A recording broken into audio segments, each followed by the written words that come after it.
everyone, welcome to How's Your Heart podcast. Igama lami nguLindo Kuhle. It's Lindo for short. Welcome to another episode.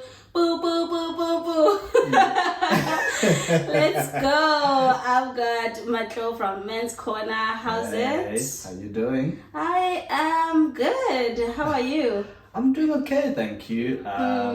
Yeah, first episode done. I'm settling into it, so feeling better. Feeling better. Yes. Today we have an exciting topic. Yes. Well, not really topic, but we have an exciting conversation that we're going to have. But before we get to that, how is your heart like right now? How is my heart? My heart is actually, I'm doing quite well right now. Nothing has changed in terms of like information I've received, but one thing that has made me like, I've had this new vibrance of living, I don't know, like I can't explain it, but yeah, my heart is good. Yeah, I'm here. I'm in a better space than I was before, like from the meh. Now I think I'm good. Yes, and how is your heart? I'm not doing well. Oh no. I'm not doing well. I won't get into it in this episode, but I've been feeling, I'm someone that struggles with negative thoughts. Yes. So I've just been battling the past 2 weeks with how I'm feeling, and my mental health has not been in the great space. But here's the thing, right? In this moment right now, I'm not feeling like that. I woke up today and I was looking forward to recording. I'm looking forward to see my friends later. Yes. So it's really like, sometimes like that's the thing with happiness. Happiness is dependent on circumstance. Correct. And if you still have joy, I still have joy. Yes. I am still grateful. And actually, I was reading Psalms this other day, and you had shared with me that you started a gratitude journaling. Yes. And the scripture that I read said that it is a sacrifice to give thanks. Oh yes. The sacrifice of giving thanks honors me. Yeah. Yeah, it's Psalms 54, I think verse 24 something. But yeah, the sacrifice of giving thanks honors God. So I kept rehashing that over to myself, and I've also started to like write down like things that I'm grateful for, because when the negative thoughts come, like you kind of forget what's happening, what else is happening. But yeah, we won't dwell on that today. I am feeling better in this moment, but generally I've just been struggling with my mental health and just where I'm at in terms of like, I think just also things that trigger it are not like major events. Like it just one thought and then it just spirals down to nothingness. Yeah, but I am feeling excited for today. Yeah, and firstly, thank you for sharing that. I know it's hard to sometimes share parts of you that you still don't understand, and I think there's this expectation of like when you come onto here, you must feel, and probably that feeling is you bring it onto your own self. Yeah. That okay, I'm about to record. I have to be good. I have to be happy, but. That wouldn't be you. So as much as you are happy that you're doing this and this is your project and you love it, that feeling can be true. Like two things can exist at the same time. Yeah, that's true, because I never want, because how is your heart is supposed to be the realest thing ever. So I never want to come on here and be like, yay, life is good.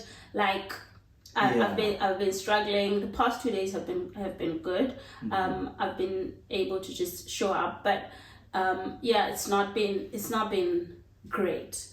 But to segue from that, maybe it's gonna come up in the episode, but maybe I did tell you I recorded. So I recorded at a time where I was not feeling great. So I'll probably put that up, and then we can talk about mental health and talk about how we feeling, because I feel like that is more raw, because I was in that space to share it at that time. Yes. And now I'm like, okay, I'm in another space where I don't really want to talk about it. But yeah, so one of the things that you had mentioned in your introduction the last time was that you're saved, and I said, hold up. Hold up. Yes. So we're gonna unpack our testimony stories today, and Matlou's gonna share first, and then I will share after him. So you said you had been saved for 10 years. Take us through the journey. How was your life before then, family life, and how you got to that decision? What prompted that decision? So, it sounds very interestingly or funny, depending how you want to look at it. But we are here for it. So, how I got saved was actually after a breakup. It wasn't like a thing of, oh, my heart is broken, let me go find Jesus. Yeah. But literally, one of my closest friends. You are how old at this point? Because I want to give context to both our stories. Yes. Because if you grew up in church or whatever, then there's something that happens that draws you closer to God. But okay, you are how old at this point? You were going through a breakup. This was so I was 20. Okay. And so 10 years since then. And what happened was I was in uni. Me and my ex, we broke up the previous semester, so we're starting the new semester now. And one of my friends, closest friend of mine, he said that, hey man, we've got this church men's camp. Do you want to come? Because he was actually being spicy. He was like, since your weekends are free now. So I was like, so rude. But anyway, yes, let's do it. So it was like a men's camp. It was in the middle of nowhere. And it was just guys. Had you been in church before this? Yes. Okay. So a big background. I grew up in church. So I went to church growing up, and even my whole family is Christian, from my grandfather to grandmother. They instilled those qualities that we follow Christ in this household. So God was there, but like growing up, like church was more of an obligation. So you go because your parents tell you to go. And when I got to uni, my mom was like, I've done the best I can. I'm leaving you in God's hands. Okay. And were you troublesome, like growing up? I wasn't. So teenage years, no stage. I was very composed. Okay. So I was more of the child that would, like, you told me to do something and I'd do it. I would be naughty from here and there, but like I would always ensure that I was prim and proper. Like whenever I knew what I was doing was right or wrong. So I never went through that.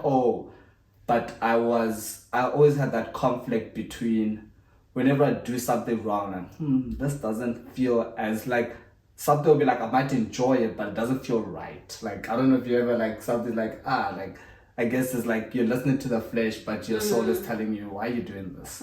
So for me, it was something that, like growing up, I wasn't, I'd classify myself as a good person. Okay. So I'd do things because it was the right thing, not because, what would Jesus do? Like, it wasn't, I didn't think of things like that. I think I just had a higher moral value. But overall, I was doing things mostly for people to see me.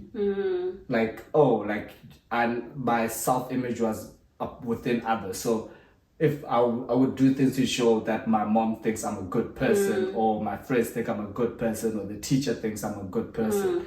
So it was, does that make sense? Yeah. So Christianity was a big factor in your upbringing. Yes. Okay. Yeah. So it was a huge factor, and so when I got to the uni that I went to, I started looking at different churches. So I would go to church, but I wasn't like planted in it. So I wasn't like, I'd get there just on time, leave just afterwards, and continue with my life.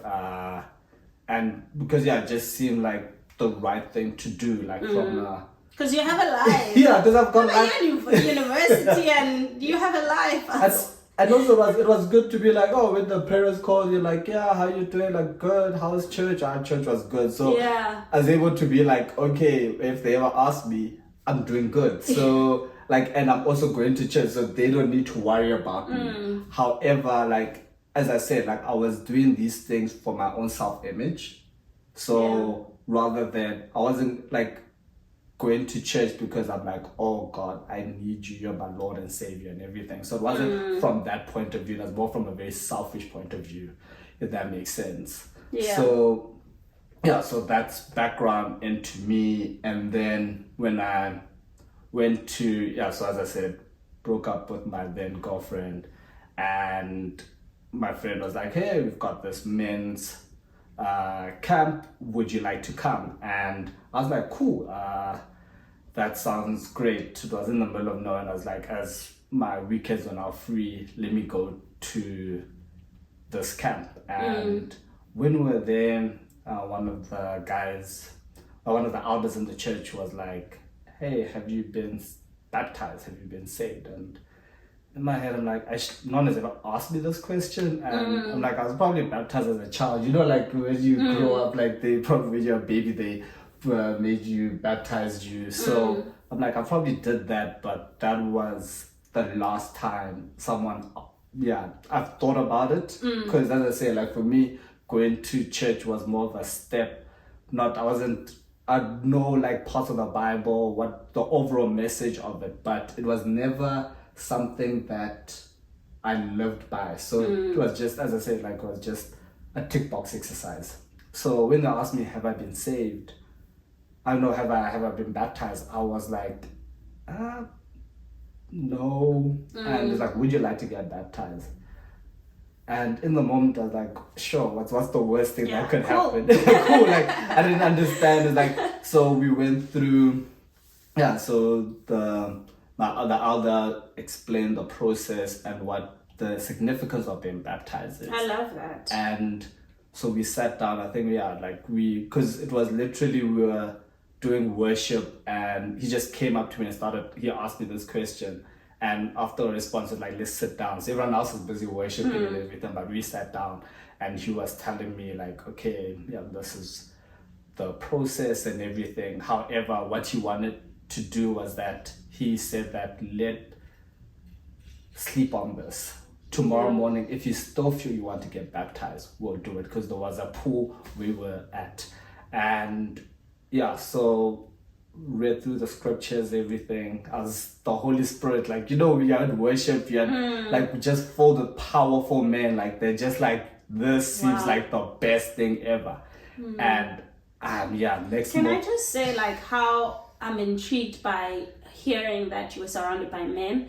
Because I've had a different experience in terms of like men being like stand-up man or like Christian man and actually mentoring younger men. So that for me, that's very beautiful to have been part of that space and not have. And it's not a decision that you are making because it feels right in the moment to have someone explain that to you, that process, what this means.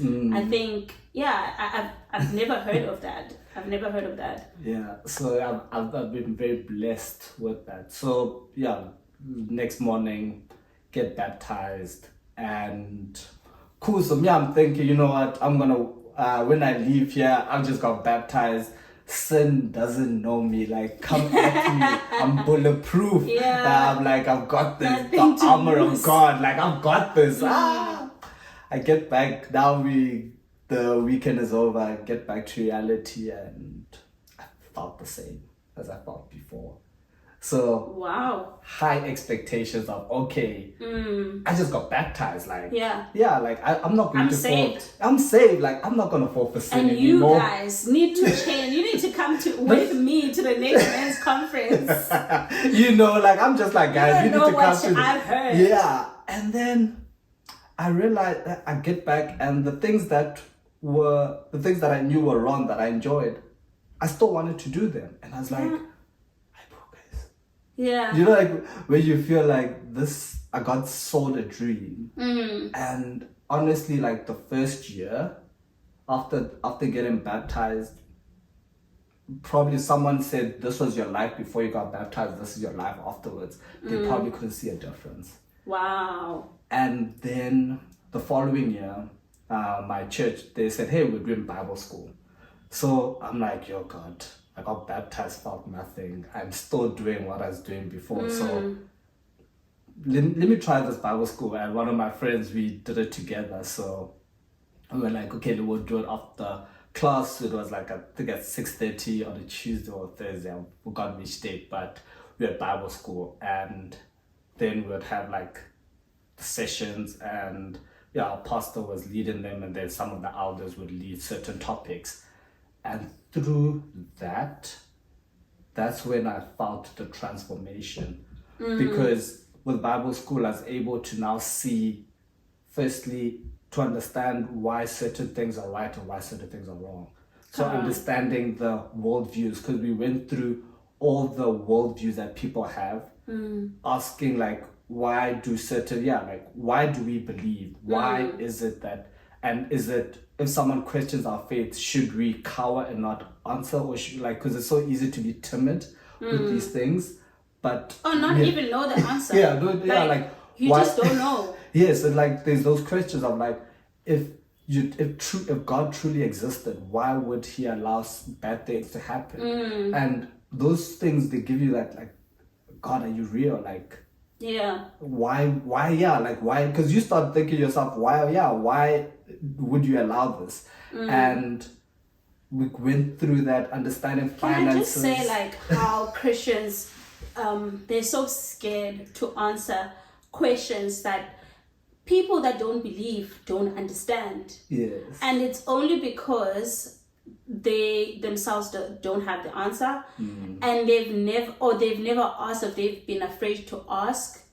And you have to understand, at some point, yes, you get the revelation, and it you have a good feeling, and you are safe, but that cannot end there. Like, you have to understand what you believe in. When people come against you, or they want to debate something, sometimes it's like you don't have to get into those debates or arguments, but sometimes you really have to stand up for what you believe in. And like, you just need to understand for yourself, who is Jesus? And not just be like, oh yeah, it's who I pray to, but who is that person? Why do I believe in that person? And all of those things. I think that grounding is very important in order, and to keep going on and understanding those questions. And it's difficult questions, and sometimes, like, Christians are like, don't ask me that, Jesus is the Lord. And Jesus is the Lord, but and I remember that we spoke about this at Bible study, and I think Jesus says I think to Peter, that like, you should know, like, who do you say I am? Like, you should know, you should have an answer to that question. Very, very true. But continue. So now I'm doing Bible school. I'm now getting the building blocks. So, and through that, I think that's where the transformation started coming. Because at first, like, I thought like, getting saved, God is going to do everything. And when I got baptized was that thing of, now I've opened the door, but I still need to step into it. And through that, now the friends that I'm making, the connections I'm making, and also now, because now with Bible school, there are tests and exams that you have to prepare for. Now I'm busy. Now I'm reading the word. Yes, to pass these tests and exams, but also, like, it's now no more just reading the Bible to like, oh, you see verse of the day, cool. But now it's the understanding, because one of the things that I used to read the Bible like a story, but then I realized that the Bible is a recollection of life, of true events. So we need to also understand when the Bible says certain things, what did they mean? What were the circumstances for it? So like, we know like back in the day, they were like, no, women don't wear earrings and whatnot. What did they mean by that? So when you understood like, oh, if you wore these things, you were construed to be a certain type of person. Yeah. So therefore they were like, do not make people think you're that type of person. These days, when someone wears an earring, no one turns at it. So we needed to, so that thing, you get a lot of people like, no, but the Bible said this, so therefore we can't do it. But no, understanding the terms or like the situation that was there. So now that you understand, you're like, okay, God, what shouldn't I do now? Like, what are the earrings of today? So, because back then it was earrings, now it's not earrings anymore. What are things that other people are doing that might sway them away from you? Let me not do certain things. And as even in the Bible, it says like, you're allowed to do everything. Even Paul says like, I'm allowed, but there's certain things I will not do. Not everything is good like, for you. Not everything is good for you. Like we can even use example of alcohol. Alcohol, there's nothing wrong with it, but then there are certain times like no, like I might need to be sober in a certain period, or like drunkenness is the problem, but alcohol is fine. Like God's first miracle was wine, like bliss. So there's a thing of why do we look like we shun upon certain things, and it was so it was that, so like started to understand why certain things happened, and so through Bible school learned a lot about myself and learned how I wanted to conduct myself going forward. And then I think finally like a testimony where I was like, God, I need you now. So in 2016 I was finished with my third year going into my fourth year, so my CTA, and my father passed away, and was like, like my mom called me, was like, hey, your dad just passed away. So I was like, oh. And now I'm thinking, firstly, finances, like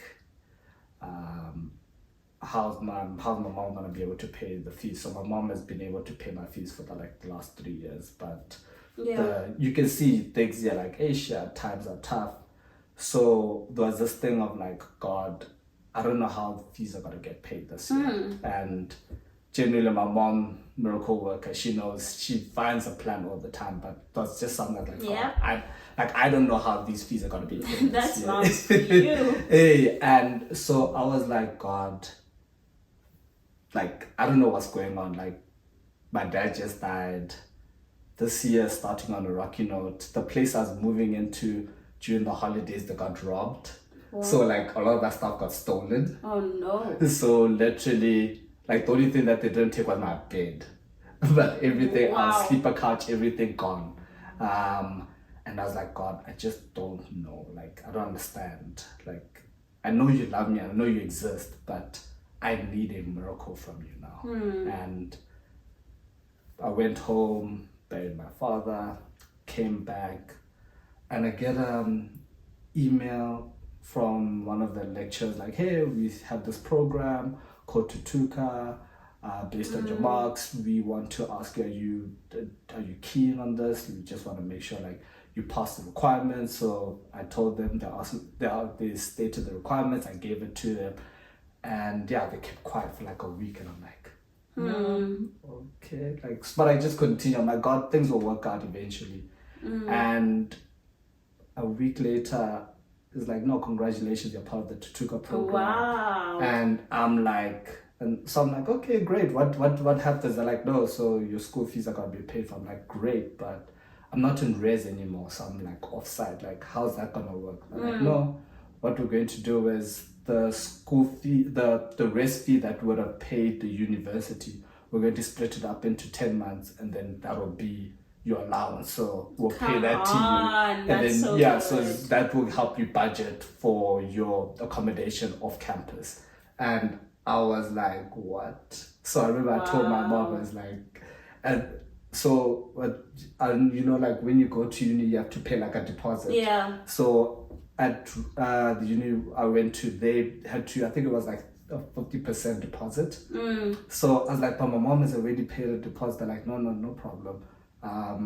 We will give us your mom banking details and we're gonna give it back to her. So I was like, what a God. So, and I was like, God, yeah, this is you. Like, yeah, this is you. Like, so literally from, I don't know how my school fees are gonna paid, being robbed, that your father get lost, God, I was like, I'm just gonna restore all of this. Yeah. And I'm gonna put you in a space where like you're going to use us as your testimony. yeah, And yeah, that's literally one of the things that I was like, I'll never forget that. I was like, God, you showed that you're real. And yeah, the journey hasn't been. Can I just say before you move on to something else? I get this feeling that God was just saying, you have lost your dad, and God's many characters is father. And for a father provides. Yes. So not only was he being a father to you, but he was giving provision as well. So, because that's what you would have gotten from your father. correct. He would have provided. Yes. And God as a father is a provider. Yes. So he did not only just restore, he was doing what he is known for. Yeah. Right? Who he is. He was being who he is. And I think God is so good. He's so good. And just trusting him in that moment. Yeah. And you know that there's literally nothing else you could do. So true. Not in your own strength. There's literally nothing you could have done. That is so true. Like, I don't think of it that way. Yeah. And like, that's the thing. Like, so like through that, my relationship with God started improving. And also everything happens for a reason, and it doesn't take away from the pain, but through my dad passing made me start questioning, what is a man, what is a father? Because like I didn't have the best relationship with my father. He wasn't very present, so there's a part of me that is like, but God doesn't make mistakes. So if he gave me this, if he gave me my father and my mother, what was the purpose, and what is the purpose going forward? If I'm supposed to be a man, what does it mean to be a man? When I'm supposed, let's say I have children, what does it mean to be a father?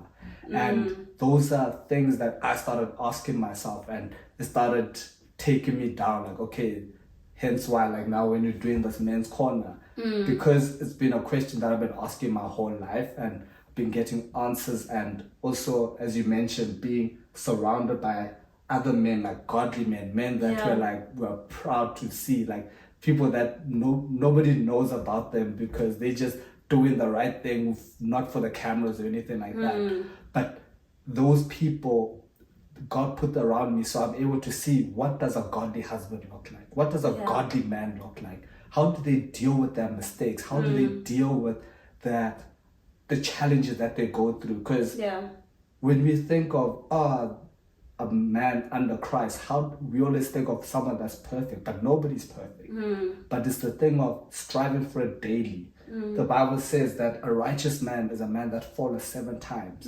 But what makes him righteous isn't the fact that he fell, it's the fact that he stood up again. Come on. So the righteous man is a man that keeps trying to be better. And as long as we follow Christ every night, we pray, we ask him to forgive our sins, and we work each day for us to be better than we were yesterday, that's all we can do. So this journey is like, you've been a Christian for 10 years. Sometimes I don't feel like it. But there are moments when I'm like, God, like I'm not drinking milk and water anymore. I am having solid foods. Like I am now, like I'm better than I was 10 years ago. Might not be where I want to be, but I know that I'm better than I was before. And I'm just striving to be better, so that the next generation, I'm able to pass the baton the same as someone has passed to me.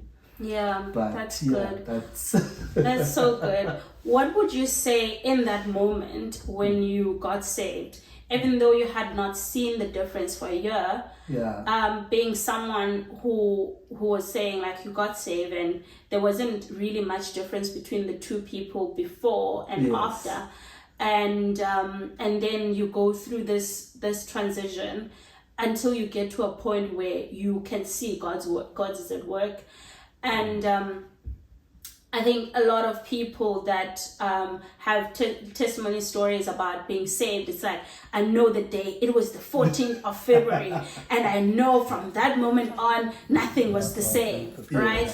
And for you, it was just a transition. yes, And when you finally got to realizing that, oh yeah, this is real for me, what would you say God saved you from? so for me, the thing that God saved me from was He saved me from myself. So as I said, like I would do things because I wanted to look good in everyone's eyes. So it was that thing of trying to be that. We're talking about how has sustained you. How has sustained you? What has sustained you since you were saved, you were first saved, and now 10 years into it? What has sustained you? Yeah, so in terms of, so the path initially, the first year was meh, and then through Bible school, through being active, that helped. But then that was at university, so it's easy. University is so easy to stick to the right thing because, like, especially because I was in a small town, the university was the big thing. When I moved to Johannesburg, where it's like the big city, no one is constantly monitoring you. So, new world. What helped me was ensuring that I had the right community. Yeah. So I was lucky in the sense that me and the friend that I started Bible school with, we were able to find a place together. So we were able to find a place, which meant that in terms of accountability, I had him there with me. Yeah. Another thing was that our church had another version in Johannesburg. So I went to that one. So as a result, it felt like I didn't feel like I was moving churches, it just felt like I was moving to a bigger one. And that allowed me to, when I got there, to join the youth, because I also wanted to challenge myself with this new calling, like feeling that I am called to help other men. I also wanted to go into youth ministry, and why I wanted to go into was because it was a challenge in terms of, am I able to communicate in a way that a young person would understand? Yeah. Because it's so easy, because we know each other, even if I don't make sense, because you understand me, you make sense. So you can filter through. But a child doesn't get that. So especially a stranger, and children are very brutal in their honesty. So if you're boring, they want to sleep. Yeah. They are going to take out their phones. They're going to do things. So they're going to show their disinterest. So that was also helpful to me. But then it also allowed me to have to be accountable for these children, because I need to be a good role model. And it works two ways, because I want to ensure that I stay on the right path. And my incentive is that because I want to be a youth leader, because I want to do the right thing,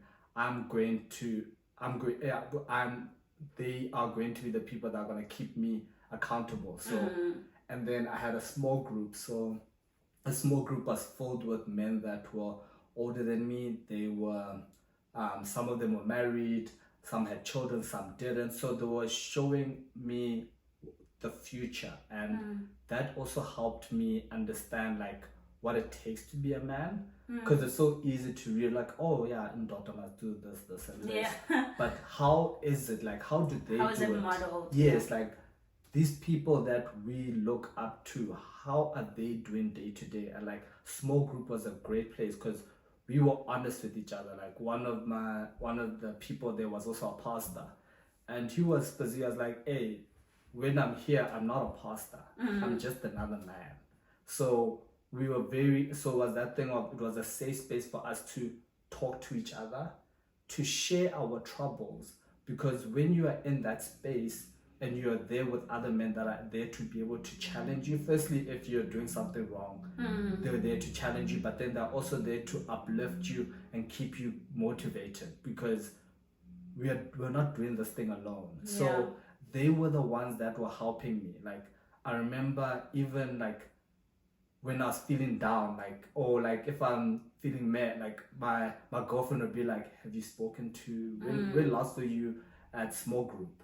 And because I know when you go there, you feel better, because there was that thing of there was this external, she would be able to see the external force of these men, like doing things with them. And that is the power, like, because when you have a group of people that you know you can come with whatever, first, they're not going to allow you to be nonsense, but they're also going to listen to you firstly, and they're also going to encourage you, because firstly, they're older, so they know where I come from, and also because we've spent the time to listen to each other and get to know each other, we know why we do certain things. So, and we'll be like, that is why, like, they help me get through a lot of tough times, but also the motivation to stay on the right path, because it's so easy to just sway away. Yeah. Like, it's so easy to do the wrong thing, even though it felt right at the moment. Yeah. And when you have these people that you want to be a part of that community, so you know that I need to do my part. They keep you accountable. Yeah, they keep you accountable. So accountability, like, was the reason why I was able to get to where I am. So it's one of the things that I think, if I had to sum, like, having a good community that you are able to be accountable to can take you so far. That's good. As we finish, what would you say to someone who is probably watching this, or thinking, they have been thinking about, maybe I want to try this Jesus thing. Maybe they're still young and they feel like there's life outside of being in church or as a Christian, but they don't even know where to start, or they're kind of feeling like, because one of the conversations that I've had with like other men that are not in the church or they're not believers is, I don't want another man standing there and telling me what to do. Or I have more than enough time to do what I want and still go to church. There aren't young men in the church. So what would you say to a young man that is probably struggling with those thoughts, but they know that there is a call of God on their lives? Yeah. So I think having that call is very great and you should hold on to it. I say that you should consider, firstly, seeing if you can find a church that does that. But then we all have that friend that seems to have their life in order. Start hanging out with that person. So what do they do on the weekend? Like, what are they doing? So I start modeling, like, oh, okay, this is what they do. But then also, when you see like the friends that they keep, are they bettering them? How are they bettering themselves? Like, are they doing extra classes outside? But the main thing is, find people that you're comfortable with. And when you're comfortable, it's going to take a while. Like, it doesn't happen overnight, because these people, you might sometimes feel weird at first. I'm not saying like change your circle completely, but you will know that if your current circle is helping you progress or not. Yeah. There's this thing of, we want to be with people that know us, who accept us as we are. But then the question you should ask yourself, the person that I am right now, am I happy with them? Because they might be comfortable with that person, but are you happy with who you are? And if the answer is no, find yourself a circle that will be happy with the new version of yourself. But also being able to, like, say, being honest with your friends, be like, hey, Majita, Joe, this is how I've been feeling. Start with those people. If they're not receptive, then start going elsewhere. Because I've learned that, especially a lot of guys, they not that they don't want to have these conversations, they just are not going to initiate them. Because I do believe that as men, people want to grow, they want to be better. Yeah. So keeping those people, like if you're able to get those people to start going better, like, hey Joe, like once a week, let's just catch up as my Jita, see how things are going. Let's see how, we wanted to do this. You have this dream of doing this. Speaking to them. Let's start pushing each other, not just hanging out to talk about cars, girls, whatever it might be. But like let's start making our sessions like together fruitful. Then start finding people that you want to model growing up. So like some, you might have like an uncle or your father, whoever might be that you look up to. Start spending time with them. I've been lucky that I've got uncles that are quite successful. So from time to time we'll like have like a lunch or a dinner, and they will like, I'll be able to ask them questions. Yeah. And just to see how they are doing. But then these are like getting these people, especially that you have to follow the faith. So yes, we want to be successful, but then being successful under God. Because one thing I've learned, that success through God is long lasting. And because every day we hear of someone that we thought was successful fall, and there's those character problems. So like when you're able to start hanging out with people that work on their own character, where they're not two-faced, like who they are, what you see is what you get, and they're not portraying something else. That is what I say will help. But start with your current circles. That would be the first bit. If that doesn't work, go to a church that speaks to you. I know sometimes we go to the church that our family goes to, but if you feel that that's not the church for you, go into another, because it's your life. Like, unfortunately, we are accountable to my actions. So like God's gonna ask me like, Matlou, why didn't you do this? And I can't be like, but I don't want to leave my family. No, like those things, that we are each accountable for our own actions. So finding a church that speaks to you, it's hard. I've been in the UK for over a year now. If someone asks me which is my church, I still don't have a proper answer. But I've been actively looking. Like, I'll try a church, see this, participate in it, so that I'm able to say that, okay, if this is not my church for me, I've tried. But this thing of, I've gone to one service, this is not for me, go in there. It's going to be different. But try, like, be active in searching for your answers. Don't just think they're going to come to you sitting at home. That's good. We are going to land it there on this episode. Thank you so much for sharing your story. Thank you so much for encouraging the men out there. I truly believe, and I truly believe in this vision. I believe in just men speaking life into other men's life.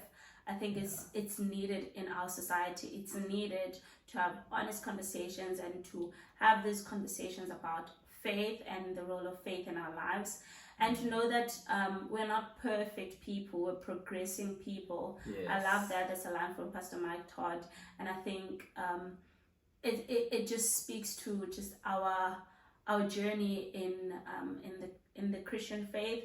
And and you mentioned character. I think more than anything, the journey is about building your character and who you want to be, and aligning yourself to what God has said about who you are and your identity. It's not linked to how many girls you have. It's not linked to the cars that you drive or whatever it is. But I hope you're encouraged. I hope you are you have taken something out of this conversation, and hopefully we'll see you on the next one. The next one I'll be sharing my story, so look out for that. Any last words? We all have a yearning inside ourselves. There's that thing that makes us feel alive. Why are you whispering? Sometimes when I go too deep, I start whispering. But we all have that yearning inside ourselves. There's that thing that makes us feel alive, that thing that we would do for free if we could. This week, just go do that. Try it out for like 30 minutes. Don't, let's be alive. Like, go, not live for watching the content, but be your own content. But have a good week and can't wait to see you on the next episode. Thank you. Bye. Bye. Thank you for watching. Don't forget to like, share, and subscribe. See you on the next one.